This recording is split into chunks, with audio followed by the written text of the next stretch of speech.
Welcome to the Truth and Liberty Show, where trusted leaders bring biblical insights to important issues to help you stand for truth and effect godly change in our nation and in our world.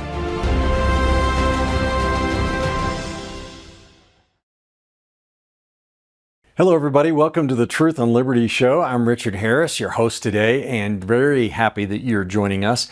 Today's program is going to be really informative, really educational, and so I hope you enjoy it. One of the most important things that we could ever talk about is the subject of education. And boy, has education been in the news a lot lately. Really, what we're seeing on the news most of the time when it relates to education is the riots that are happening on our college campuses over the nation of Israel, over the question of Israel and how it's dealing with the Palestinians and the Gaza situation. And I don't want to dwell on Gaza today or Israel, although that whole thing is so incredible that our country has gotten to a place where we have college students in America rioting in favor of Hamas, a terrorist organization. But that's actually a fruit and a result of the problem I do want to talk about today, which is our education system. Now, in actuality, we have a lot of reason to be very excited today because President Donald Trump is taking the education system in America on in a direct head-on collision.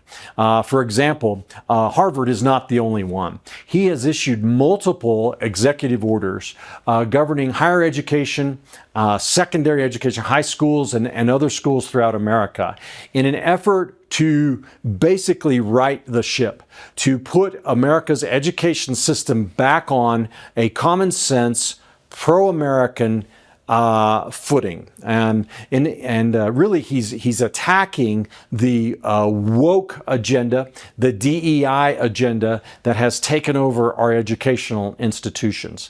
For example, he issued an executive order that defines male and female as gender as that which corresponds to the biological reality at birth of male and female.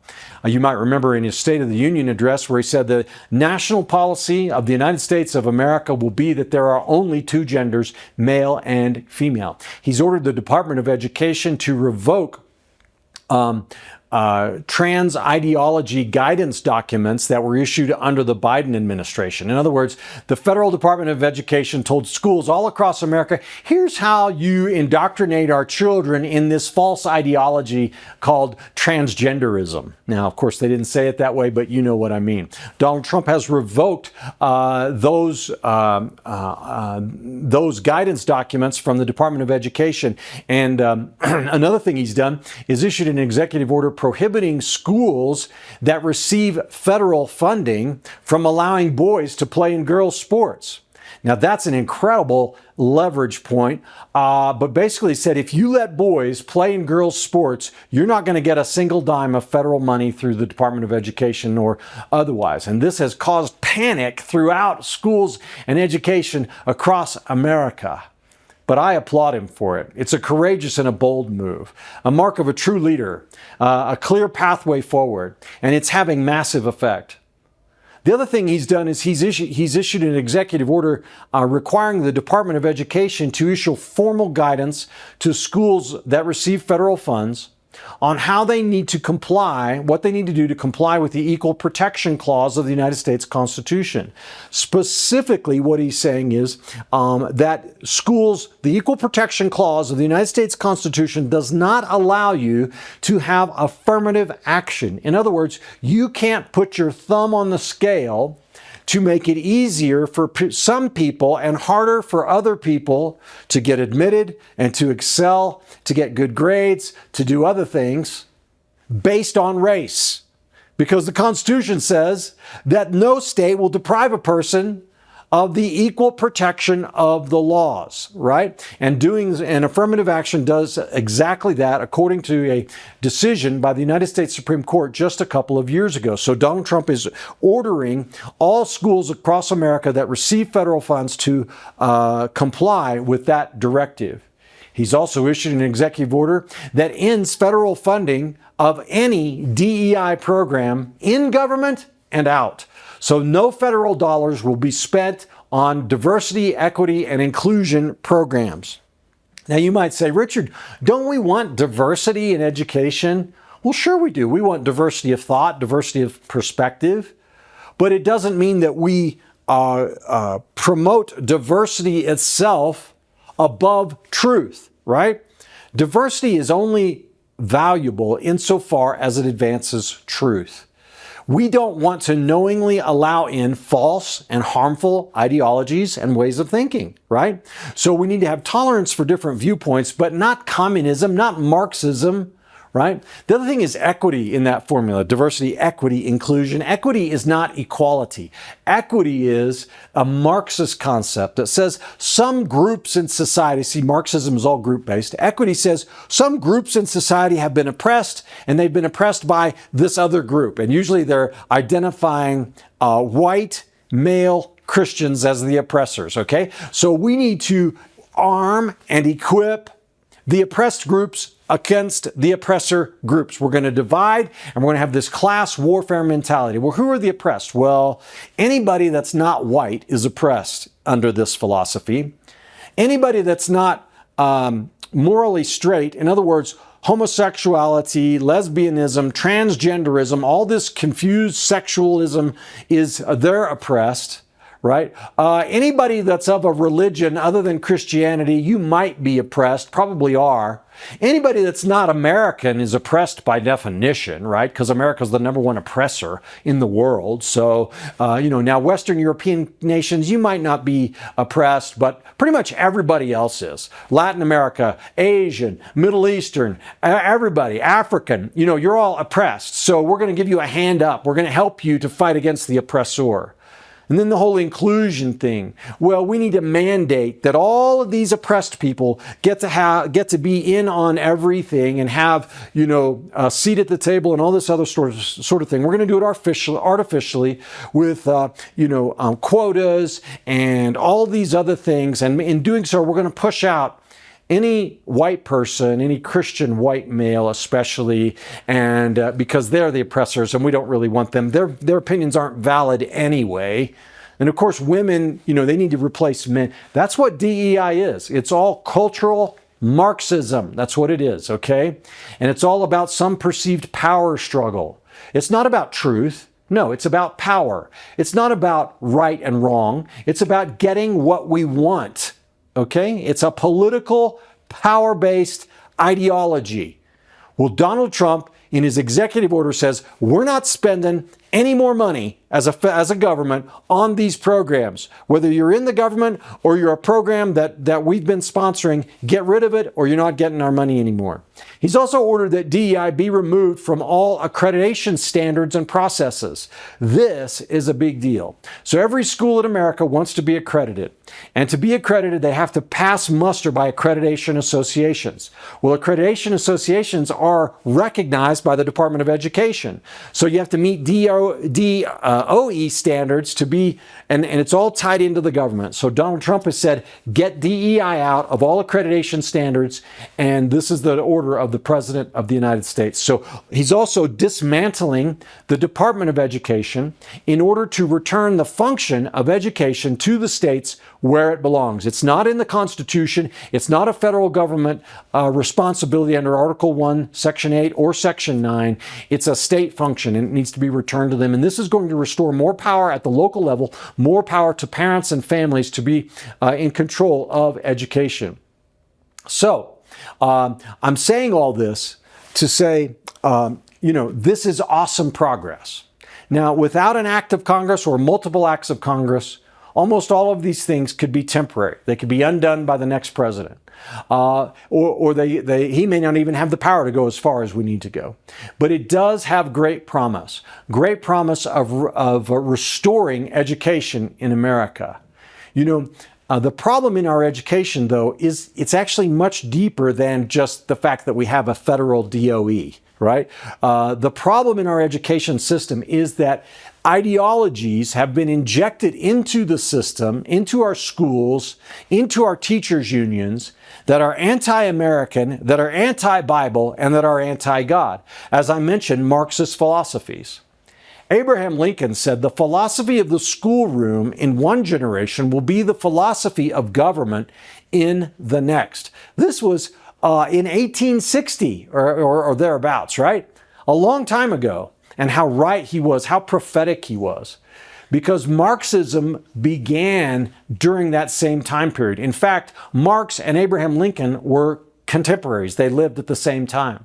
Darwinism had started also in the 1840s.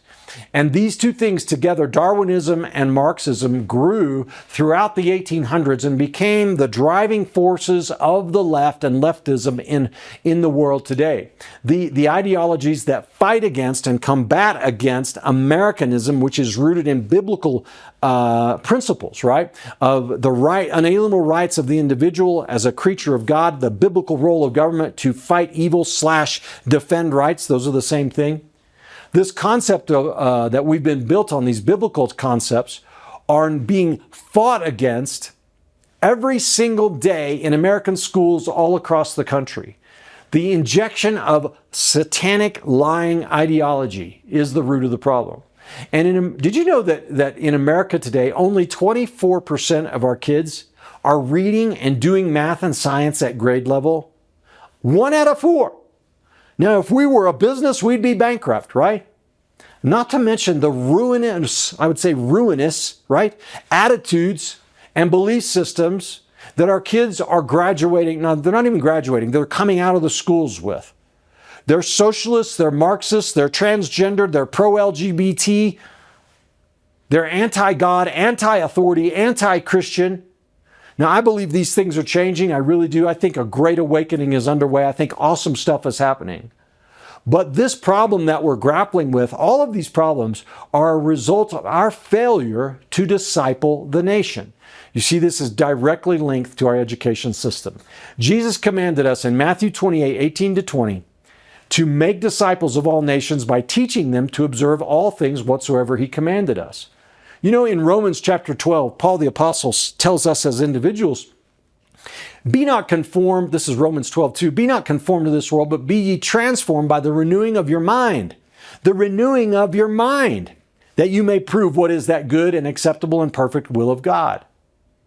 By renewing our mind with truth, we are transformed, not from being worldly in our mindset and attitude to demonstrating God's will. You see, if we believe right and think right, we act right.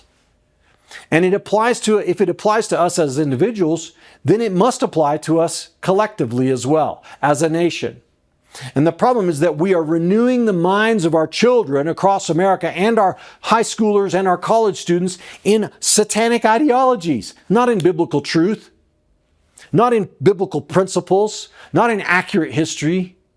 We have deprioritized education, discipline, and memorization in the church and in the culture. Boy, that was a one-liner. If you didn't catch that, think about it. What we do now is we're filling our kids with philosophy and not with truth. Our highest priority now as a culture is experience and belonging, not truth, not duty, not honor. Our church services across America today, they're seeker-friendly. We even call our worship times experiences. Come to the 10:30 experience. And we've watered everything down because we don't want anything to be offensive to the seeker or the unchurched. Now, don't get me wrong, guys. We need to have open hearts and open hands.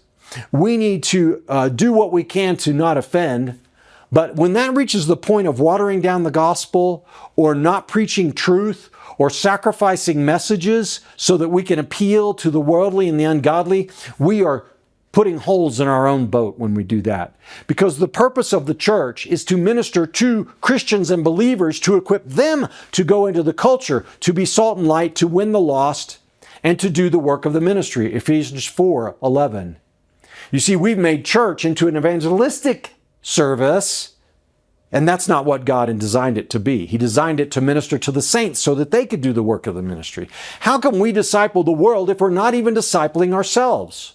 We have to disciple ourselves and our children first, and then we can disciple the world. Remember, all things whatsoever I've commanded you. So I'm out of time for this segment of our show today, but I'm really honored to have as a guest on our program today, Dr. Jeff Myers. He's the president of Summit Ministries, and he's an educator and entrepreneur. He's become one of America's most respected authorities on youth leadership and development. Focus on the Family founder, Dr. James Dobson, referred to him as a gifted and inspirational leader. And Dr. Myers has written numerous books, 14 books, including Understanding the Faith, Understanding the Times, and Understanding the Culture. These are textbooks which are studied by tens of thousands of students across America. He holds a Doctor of Philosophy degree from the University of Denver and engages college students across the country with an exclusive signature leadership course series through Unbound. And Summit Ministries, based right here in Colorado, they're neighbors in a sense, right down the road from us here at Andrew Womack Ministries. Dr. Myers is an expert on culture and youth and education, and I'm really excited to have him on the show to talk about this vital subject. If you want America discipled, if you want America turned back to God like we do here at Truth and Liberty, we have to deal with the subject of education. And there's no one better qualified to talk about this and from the perspective of discipleship than Jeff Myers. So don't go away. We're going to share some information with you, and we'll be right back with this amazing interview. Are you passionate about standing for truth in the culture, but don't know how to get started? Well, Truth and Liberty, our mission is to educate, unify, and mobilize the body of Christ to stand for truth in the public square. And as part of our mission, we provide you with an amazing array of resources on our website. And our website has just been revamped, remodeled, and retooled to be user-friendly. And I'm so excited about it because I believe that there's nothing like it out there anywhere. I want to encourage you today to go to truthandliberty.net and check out the Resources Center and the Get Equipped Center. On our Resources Center, you will find hundreds of links, hundreds of videos, articles, blogs, even America's original founding documents can be found on Truth and Liberty's Resources Center. It's searchable by topic, preset topic, or you can put in a custom search to find exactly what you need and what you're interested in. In the Get Equipped section, we link you to tools created by our strategic partners, including Pray, Vote, and Engage tools. We culture impact teams, civic action teams, biblical citizenship in modern America, biblical worldview training, and more. So go today to truthandliberty.net and find what you need to get equipped to stand for truth in the public square. Welcome back to the Truth and Liberty Show. As promised, my very special guest today is Dr. Jeff Myers. Always honored to have you on the program, Jeff. It's good to see you again. Great to see you as well, Richard. I love what you're doing with this show, and I always enjoy the conversations, and I'm excited about today. Oh, thank you so much. Well, you know, there's so many things in the news right now. The Trump administration is just going in so many different directions, many great directions. But one of the things that I think holds the most promise for the long-term benefit of our country are the reforms that are taking place in education. Have you been watching the news about some of that stuff? I have been following that pretty closely. You know, what role the Department of Education should have in helping prepare for America's future has been something that people have debated for decades. Mm-hmm. And I think what's happened uniquely now is that there is actually a serious conversation. It used to be on the fringes only, but now there's a very serious conversation about whether the federal government's involvement in education makes things better or worse. Yeah, well, you know, to one way of thinking, money is everything when it comes to education, right? Oh, just spend more money. We want this program, that program, this research, that research, and it seems to be all money driven. And the DOE is the dispenser of federal money in the field of education. So the folks with that mindset, they don't want to see it go away. But fundamentally, do we need a federal government department to educate our children? Right. Well, this is the reason this is a big conversation is that people aren't seeing results that are commensurate with the amount of money that is being spent. Mm-hmm. There are a lot of school districts that spend 3, 4, 5 times as much money as others and are underperforming those other districts. Also, in the last 20 or 30 years, we've seen the development of homeschooling, where everyday moms and dads, some of whom don't even have bachelor's degrees, do a better job and get better academic results than the local government schools. Mm-hmm. We've also seen the rise of Christian schools, the rise of non-Christian private schools, parochial schools, and now charter schools in 45 states plus the District of Columbia, I think, have charter school laws. So all of these things are challenging the dogma that there's only one way to do it, and that is to compel people from different states to give money and then have the federal government redistribute it as block grants based on where the federal government thinks the money needs to be spent. There is a case to be made that you should just receive the money if you're going to at all, turn around, write checks back to the states, turn off the lights, lock the door, and go home, which would save billions of dollars a year at the federal government level. I mean, obviously, people are saying, well, we can't do it without the federal government, but we are doing it. Every single school district in the United States of America, every Christian school, every homeschool co-op, they're already doing this. They don't need the federal government at this point, in my opinion. Mm-hmm. And is the problem, the fundamental problem? Well, let me begin with this. Donald Trump announced this. I think it's accurate that the United States now ranks 38th in the world in terms of the quality of its education system, and that's for the nation that has the largest GDP in the world. And so, what fundamentally is wrong with our education system, Dr. Myers? Well, this is probably going to ignite a controversy that will take us 30 or so minutes to resolve, but we've got the time. So yeah, let's dive into it. The problem with any federal government intervention is this. Any government that is big enough to give you everything you want is big enough to take everything you have. So keeping your government under control, making sure that the elected officials you send to Washington, D.C. are in fact responsible fiscally, and also take the responsibility of not allowing unelected bureaucrats to make all of the decisions. That's a critical part of what would make a constitutional republic function. What ends up happening in practice is that the departments get a lot of leeway in how to implement what Congress tells them to do. And who works in those departments? Well, a lot of times it's people who stand against biblical values. We just have to be completely honest about this. They either believe that biblical values are harmful, or at worst, they believe that biblical values are irrelevant to anything that is really important. The whole idea that we have education, Richard, comes from a Judeo-Christian perspective. You can go all the way back to Deuteronomy chapter 6. It was where the children of Israel were told, "Hear, O Israel, the Lord our God, the Lord is one. You shall love the Lord your God with all your heart, all of your soul, and with all of your might, all of your muchness. And then you shall teach these principles that I'm teaching you to your children when you are in your house, when you are by the way, when you rise, and when you go down to bed," all of those times, all of the time.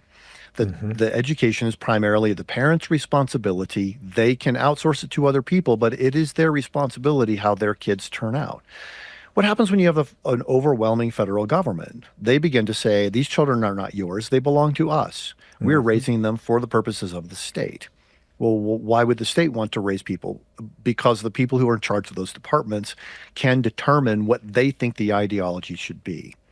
So what is the ideology? It goes back all the way to the very initial stages of forming the public education system, but primarily John Dewey, which is education is for the purpose of training people to serve the interest of the state.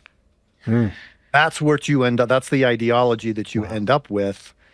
And personnel is policy. Anybody who runs a business knows this. Your business is not going to be any better than your worst customer-facing employee. So if the people get in charge and they have terrible values, they're going to try to reproduce those terrible values at every level. Right. And the question of ideology in our education system, I think, let me start a little big here and work my way down, but in a recent Supreme Court case dealing with prayer in the context of a high school football game, the Supreme Court did away with what was known as the Lemon Test. You probably are familiar with that. But the great fallacy, in my opinion, of the Lemon Test was that government can be neutral with respect to religion, especially in the context of schools. I think Lemon is over 50 years old now. That decision in 1971 of the Supreme Court. After 50 years, I think we can see pretty clearly that neutrality is really a fiction. There's no way to educate people and stay in neutral with respect to ideology. What you teach and how you teach it is that is really going to be influenced and infected, if you will, or maybe put it in a positive light, steered by your ideology. Is that true or false? It's right on. Let's just take the definition of religion. Any set of beliefs about the cause, nature, or purpose of the universe. Does an atheist have a religion? Yes, they have a set of beliefs about the cause, nature, and purpose of the universe. So we're not talking about religion versus no religion. We're not talking about religion versus secularism. Even secularism is a religious ideology because it does have a set of beliefs about the cause, nature, and purpose of the universe. So yes, that is correct. And part of what caused the Supreme Court to reverse, to make that judgment that they did in the Kennedy case and to end the Lemon test, was they realized not only had government, in trying to be neutral, moved away from biblical values, it was actually attacking them. It had actually become anti-religious in the sense of anti-Christian, that it was specifically sensitive to that. Now, it didn't do the same kinds of things to shut down Islam or Buddhism or anything else. These were specifically things that were designed to neutralize the impact of Christianity and its expression in the schools. So I think that was a great decision. It was not inevitable that was going to happen, not even with this Supreme Court. So it's fascinating that they finally did recognize that everybody is religious. The question is, where do you start? If you believe in God or you don't believe in God, whatever you decide on that is going to determine what you believe about everything else, even economics and politics. Well, and so if that's true, and I think it clearly is, then how do we formulate a public policy about education that honors and respects principles of freedom of religion? Now, I didn't plan on going this direction with you today, Jeff, but it is really an important question. How do we do that? Well, at Summit Ministries, we're focused on equipping and supporting the rising generation to embrace God's truth and champion a biblical worldview. So this is something that we're doing all of the time. A new initiative is in 12 different states and 300 schools. Students are able to get out of school every day and study biblical worldview and apologetics with us at the high school level. That is an example of something that you would do. But what policy would enable that? Well, what the Supreme Court has decided is that nothing that takes place in the context of the school should stand in the way of parents' values for their children. So if and I mean by their values, their sincerely held beliefs. If you just come up with an idea today and you decide to go to school and everything has to change for your child tomorrow, that's not going to be viewed as a sincerely held belief. But people who have religious convictions expect that nothing that takes place in the context of the school will attack those beliefs or try to put a wedge between the parents and the children.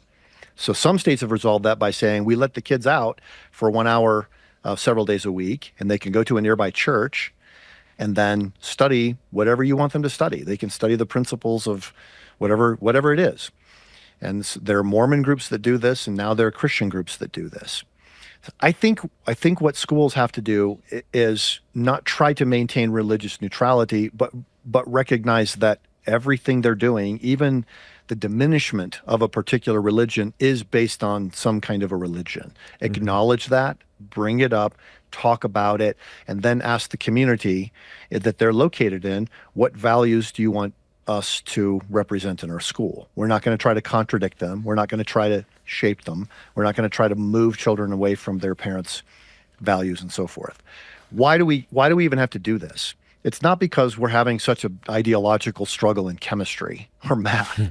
It's that the way English literature is being taught, the way the teachers are being forced to implement gender ideology into their curriculum, asking children their pronouns every day, making accommodations for children in the bathrooms and so forth based on their stated gender identity. Half the public schools in America are doing this. And incidentally, the teachers hate it. 2/3 of teachers, according to a teacher union survey, said they do not believe that gender ideology is appropriately taught in the school. Only 4% said they thought it makes the school better. 4% of teachers. And these are not the conservatives in our communities by and large. Okay. So if only 4% of these teachers who are, skew pretty, more farther left than most communities, if they're saying this is inappropriate, then we should pay attention. Why?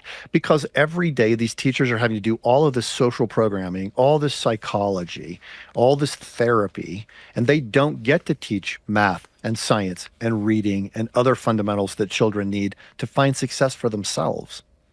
Where's that gender ideology coming from then? If it's not the rank and file of the teachers, how are the proponents of it, getting it forced down everybody's throats like this?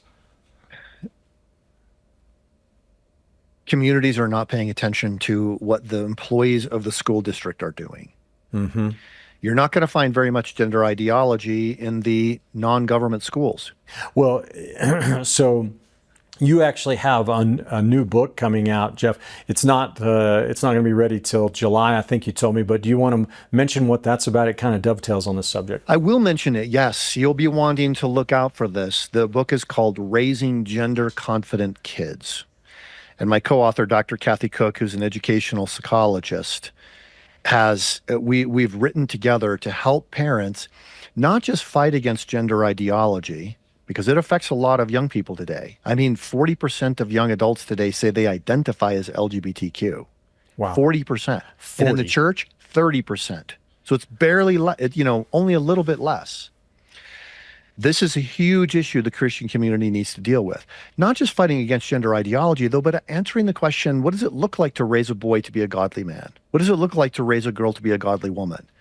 What do you do when your child says, why is that bearded man wearing a dress? How do you talk to your 7-year-old about that kind of a thing? Or your 13-year-old comes home and says, I think I was born in the wrong body. What do you do? These are everyday issues that parents face. And even if they're not facing them, they still want to know. We just want to raise kids who are living fully and confidently in their God-given gender. Amen. Well, we look forward to seeing that book when it comes out. Maybe we'll have to have you back on to talk about it. But I'd like to. Yeah, I would love to do that. And my co-author, Dr. Kathy Cook, is also very, very articulate on this, and it's an exciting project to work on together. Well, Jeff, let's shift gears a little bit here and talk more about sort of the Great Commission. Christ commanded us to make disciples of all nations, teaching them to observe all things whatsoever He's commanded us, Matthew 28. You alluded to the Old Testament sort of reference, in a way, to very similar, the commandment to teach your children, continuously the commandments. In America and in the West in general, the United States of America was once probably, I would venture to say, the most truly Christian nation in the world in terms of the beliefs of the population, the evangelical nature of those beliefs and everything else. Our schools were based in the local church. Everything revolved around the church. It was a central part of our lives. In modern times, we've relinquished so many areas of our culture, though, and probably the most important, to me at least, is the area of education. So what can we do to retake education? Can we retake it in the way we need to, as long as we have a public school system being the dominant methodology? I think this is a super important question. We probably need to be talking about it, even debating about it more. I know some people who believe that the only way we're going to solve this problem is to impose biblical Christian values on the populace. I'm wondering if there might be a better, a smarter way to do it. Because anytime, England, they impose Anglican theology on everybody. And by the time they grow up, nobody wants to go to church. You've never seen such empty churches in your life. The only places where people are going to church are the Anglican churches that have decided this isn't just dead tradition. This isn't just a subject that we teach every single child in school. This is a heart change. This is something that's going to be evangelical. And there are many of those, but it's pretty stark. I mean, you can see two different Anglican churches in Oxford right across the street from one another. One of them is packed with people standing outside trying to hear, and the other one has 15, 10, 5 people in it. I went to one, they said, this is our special service for the students who are freshmen coming into our school. There was not a single freshman from the school at the service. Wow. I was there because I just thought the service was kind of cool, but that doesn't work. What our founders did in the United States of America that really has worked is establish a free market of religion. They said, we're not going to have a federal government church like other nations have. Instead, every state's going to get to make decisions for themselves. We're not going to have a federal government church. That establishing of a free market of religion, when they first did that, probably only about 15 or so % of the population regularly went to church. Within 20 or so years of the founding, 51% of the people in the United States were going to church. Why? Because every church was free to teach what they wanted to teach. And then people had to decide based on their conscience what they think is the best way. But everybody had to make their best case. That could still work today. How could you transform schools? Well, what if you let the parents decide? They're going to be, it's their children, that God has given those children to them. What if they get to decide? We do this in every other area. No one would ever say to a parent, you need to feed your child and you must feed them at McDonald's for at least 8 hours a day. Nobody would, it'd be crazy. You need to buy clothes for your children and you must shop at Walmart. You may not shop at Target. Or if you shop at Walmart, we're going to give you a voucher to pay for it. But if you shop at Target, you have to pay for it yourself. That's insane. No family, that doesn't make any sense. So why would we in turn take perhaps the most important thing that these parents are doing for their children, which is educating them, and say, you only may do it this way. If you do it this way, you're going to pay for it, but we're going to punish you. We're not going to give the money back to you if you decide to take them to a private school, say, instead of a public school. What states are finding is that if you just take the money and make it portable to the parent, look, parent, there are a lot of decisions to make, but you got to make them. If you think the community school is good, send them there. If not, here's a charter school option. You can take the money and pay it down toward Christian school tuition. We don't care. All we want is to be sure that your child is as educated as they need to be to carry out what God has given them to do in their lives. That makes sense to me. That might actually be a much better way to reform the education system than, for example, saying, here's our list of Christian values. You're going to start teaching these instead in the public school of what you're already teaching. Mm-hmm. Well, if we're going to do that, why have government funding of education at all? Why not just let it be something that churches provide, or you have private schools or whatever? Why do we need public education? It's a little bit of a rhetorical question, but I'd like to hear your comment on it. Yes. Well, we developed it in the United States of America, started in Massachusetts. Other states had a different way of doing it. For example, in Tennessee, they had what were called subscription schools, and a family would pay a little bit of money to send their child to those schools. A lot of the families didn't have the money.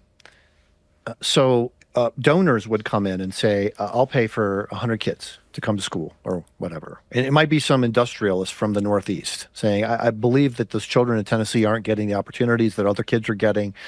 I'm going to help us set up a school, and then we'll charge a very minimal amount of money. If they can't pay it, they can come anyway. That really worked pretty well for a lot of those communities. They developed a much higher rate of literacy than they had before.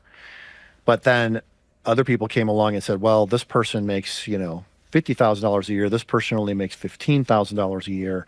The person making $15,000 can't pay tuition at a private school. Maybe the government should take over the schooling system. That has, it initially led to greater widespread literacy because, as you mentioned, they were still teaching on biblical values. You can go back and look at the copybooks, for example, where children learned handwriting. They learned handwriting by learning to write down Bible verses. It's getting them into their minds over and over again. When secularists began to take over the public school system, of course, all of that got ruined, and it's just been a downward trend in virtually every school district since. I think we need the competition. That's my personal approach to it. Should the government be taking the money? Well, most communities, the way they decide to fund education is through property taxes. So you kind of do need the person who has $1 million house to pay more than the person who has a $75,000 house. And that person with a $75,000 house, their children are just as important to the future of the community as everybody else. So we got to help them out to make sure their kids get educated. That was the theory behind government funding to begin with. It's been a mixed bag. Honestly, it worked really well for a while, and then it worked until it didn't. Mm-hmm. There's a case right now out of Oklahoma that sort of tests the boundaries of what you're talking about. I think you're probably familiar with it. It's a Catholic charter school that wanted state funding as a charter school, but it was expressly religious, very much oriented towards raising up Catholic kids. And the Oklahoma Supreme Court, I think, said no, can't do that. That's a violation of separation of church and state. And I believe the Supreme Court just recently said we're not going to hear this, and very disappointing in that sense. I'm wondering I'm still wondering what are the boundaries and what is the future of the whole school choice movement, and how far can we take this thing? I know some of the people in Oklahoma who are working on this, and I understand that it's controversial, but they were saying Oklahoma's not as good in education as it should be. Who's doing it well? And how do we help them get kids in those schools? That was their primary goal. This particular school said, we're doing really well, and the reason we're doing well is because we insist on these Catholic values of the students who come to the school. And any kid who comes here, even if their mom is a Wiccan, it doesn't matter. We're going to insist that they live by these Catholic values while they're with us during the school day. The Supreme Court, I think, had a real opportunity here to break the back of the teachers' unions that often are behind a lot of the more radical aspects that dominate education. But they voted 4-4, so obviously they're not going to, it goes back to the previous court. Amy Coney Barrett, who is herself Catholic, recused herself from the case for reasons that are not entirely clear. And assuming that she had not done that, that Oklahoma would have been permitted to move ahead with this plan. Yeah. I think Oklahoma is doing other things, and other states are doing other things that probably are less controversial and may have more promise. The state of Arizona, for example, they're making the money portable to the families. Iowa's recently done the same thing. Texas is a version of this that they have passed. Not all Christians think this is a good idea, because there are a lot of us who look at this and say, man, when you start accepting checks from the government, you're on the hook. And it's not going to be long before they start saying, well, if you still want that money, then you have to do this and this and this. And pretty soon they could be right back toward imposing their values on you again. Yeah, that's the concern I hear amongst homeschoolers, and I am one, is we don't want anything to do with vouchers or government money at all. Just let us do our thing and stay out of our business. And I think there's virtue in that, but I'm not sure that it really, from a social and policy perspective, is the full answer, because so many families really realistically can't homeschool. So, that's right. Man, we could talk about this all day long, and I'd love to. One of my favorite things I like to challenge people with is, what about the church? What if the church got together in each community and said, every church in this community is responsible for the education of all children in this community, not just our own, and we're gonna pay for free education. Now, it will be Christian, it will be church-based, but no one will be denied an education. And I would bet dollars to donuts, Jeff, that the quality of that education would surpass the public school system, and the problem would be solved. But try to get churches to come together on anything is a pipe dream sometimes, so it's probably not a realistic plan. Well, but I love the idea, because you think of a large church, they have a lot of space. They're primarily using it on the weekends. Right. They've got a gym. They've got all of these different things that could be the basis of a school. I am aware of different organizations that have packages to help a church start a school. This was quite prominent in the 1970s. It was more and I'll be honest, because I ended up in one of those schools when I was a little kid. A school that was started because people were terrified about the integration of public schools in an urban area where there had been very serious riots and a lot of death because of racial strife. So these schools were started as sort of an escape valve for parents. That's not the best motivation to start a school with, to be, really blunt about it. But if you were to say, we believe that we can do a better job, raise kids who perform at a grade level or two higher, and because we have a discipline system in place and we have certain expectations of the parents and helping their children do their homework and so forth, we believe the children can do better. I tell you, a lot of the parents that I have worked with in the urban setting would immediately support a school like that. Yeah. Just because they're in a tough spot, just because they may not line up with us politically, does not mean they don't really care about the education of their kids. They may be down and out. They might even be on welfare, but they still want their kids to have a shot. So providing for students like that could be a tremendous ministry on the part of the church. Just imagine that. If you could disciple kids, not just for 45 minutes in Sunday school on Sunday. Exactly. But you could disciple them every single hour of every day. Exactly. What an outreach. Well, we got to talk about Summit Ministries too on the show, Jeff. I want everybody watching to hear about what Summit Ministries is and what you guys are doing to make disciples in America and to restore a biblical worldview to our culture. Can you just comment on some of the things that you're doing? Yeah, I'm happy to do it. Well, we noticed a problem many years ago that the percentage of young adults in the United States of America who possess a biblical worldview is plummeting. And it's gotten to the point where only 1% of young adults in the United States of America today operate from a biblical worldview, according to the social researcher George Barna. Well, that's not acceptable. And it's not unacceptable just because we would rather have them in our club. We want them to be part of our tribe and they're not, and we're mad. That's not the reason. It is because we believe John 8:32, Jesus said, if you follow my teachings, you will be my disciples and you will know the truth and the truth will set you free. Jesus literally opens up reality for us. So we believe that a biblical worldview is not just something that's tribal, something that's a club, something that's a popularity contest. We believe it actually is the basis of reality. Genesis says that every human being was born in God's, has God's image. Mm-hmm. That we all have dignity. If you teach anything other than that, you're not actually teaching reality. Mm-hmm. So that's how we began to approach it at Summit Ministries. We thought if we could help students develop a biblical worldview, and several good things are going to happen. First of all, they're not going to be as likely to walk away from their faith. They're going to get it. They're going to understand why they believe what they believe. Second of all, that will prepare them to be better in the classroom. They'll be better students. Mm-hmm. They'll be better future leaders.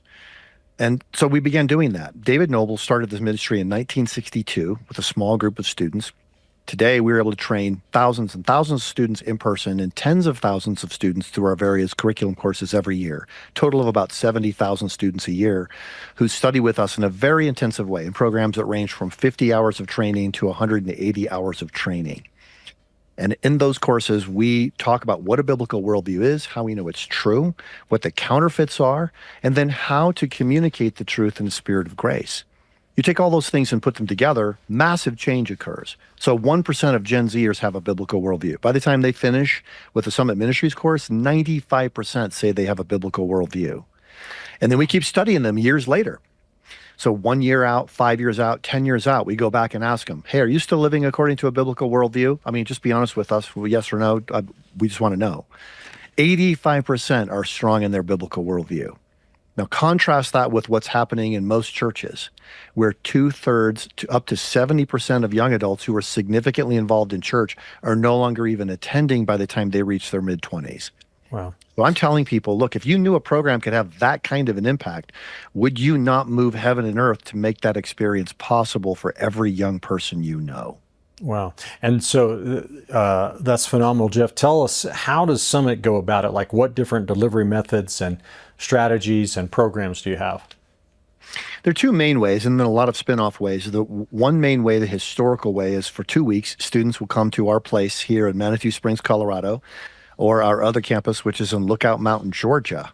And in those places, we bring in the top Christian thought leaders in Christian apologetics, theology, even economics and business. Our speaker last night was on business and economics from a biblical worldview, helping the students figure out what a biblical worldview is, what counterfeit worldviews say, and then how do we stand for this? What do we actually do? What difference does this make in our own lives? Over the course of 2 weeks, we're able to compress maybe a decade worth of Sunday school into just those 2 weeks, giving students, this is why we believe what we believe. Here are the good reasons for it, encouraging them to bring their big questions with them and ask them while they're here so we can help them learn how to dialogue about all of these issues. That's the main way, those 2-week programs. A lot of people can't do that, especially in other places around the world. So we have developed curriculum to teach a biblical worldview, kindergarten through grade 12, every single level. So for example, the elementary kids learn 20 biblical truths that are core to everything else that's significant about the Bible and how the Bible applies to life. And then those spiral throughout their studies so that they reinforce them each year just a little bit more. And in the process, they learn who is God, who am I, what is my role with other people, and what on earth am I doing? What is my purpose here? What kind of stewardship responsibilities should I have in the world around me?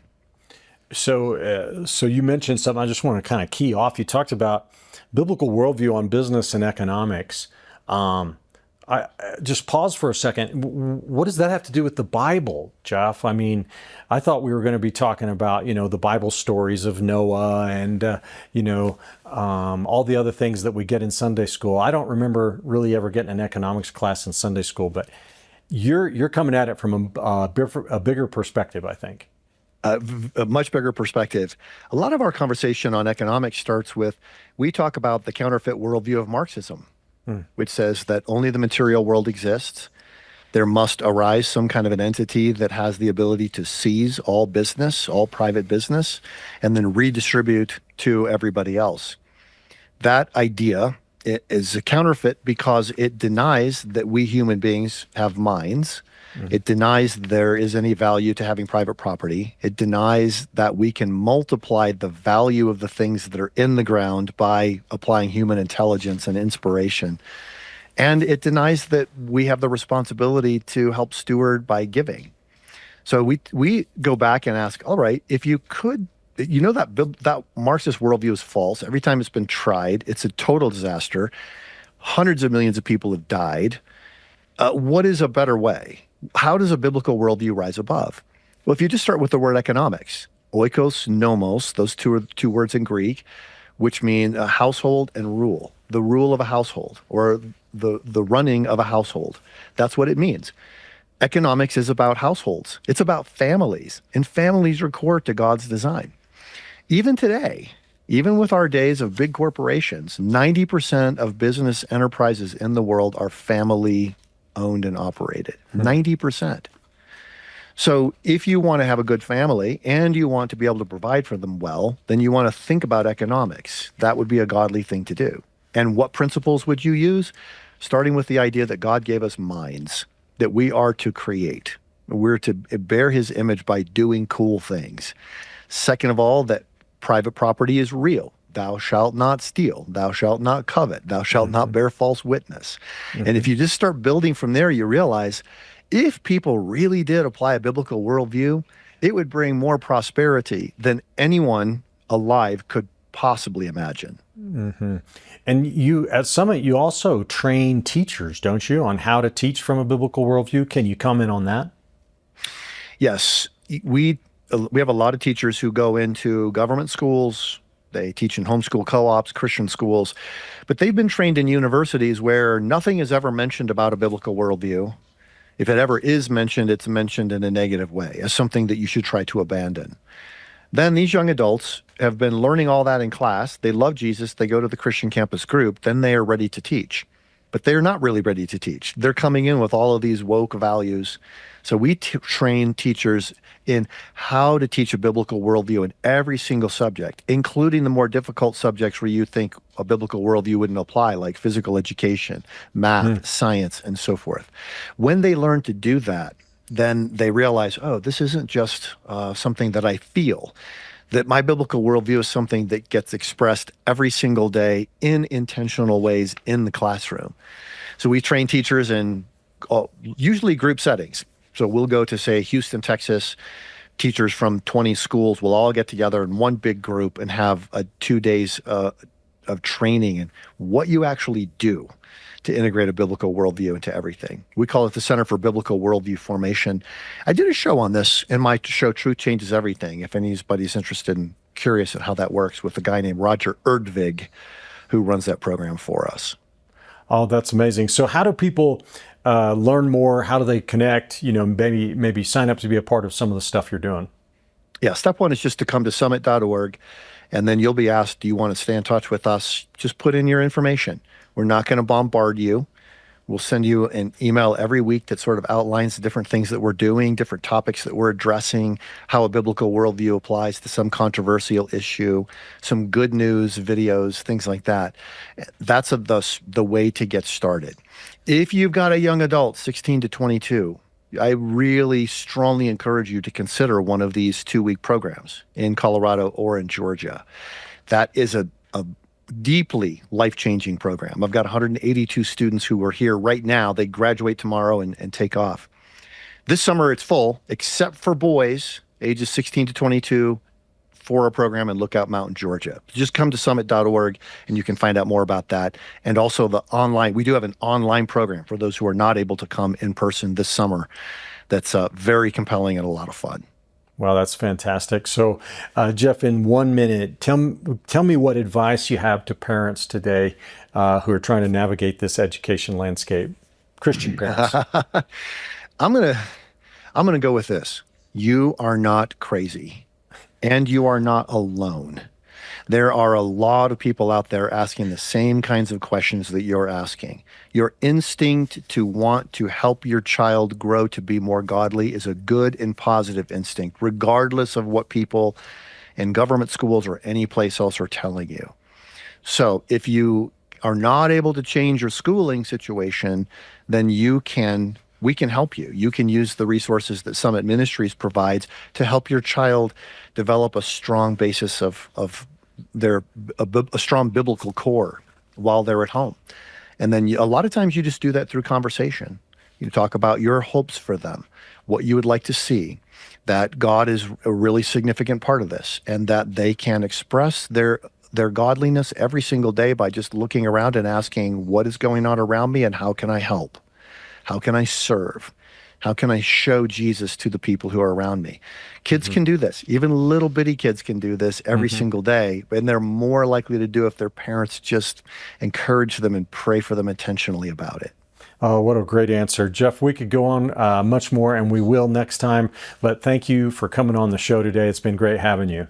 Thank you, Richard. And to all of you who are watching, I want to mention our new product giveaway is my book called Faith for America. And you can get a copy of this by going to our website at truthandlibertygtn.com. I believe that God is doing amazing things in our country. I believe that the Third Great Awakening is actually underway. And in this book, I talk about how America has gone through crises in the past and how God and our faith in God has always been the center point of our recovery, our breakthrough, and our victory. And that's what's happening again today. So pick up a free copy of that at our website, truthandlibertygtn.com. God bless you all. Thanks for watching today, and we'll see you next time here on Truth and Liberty.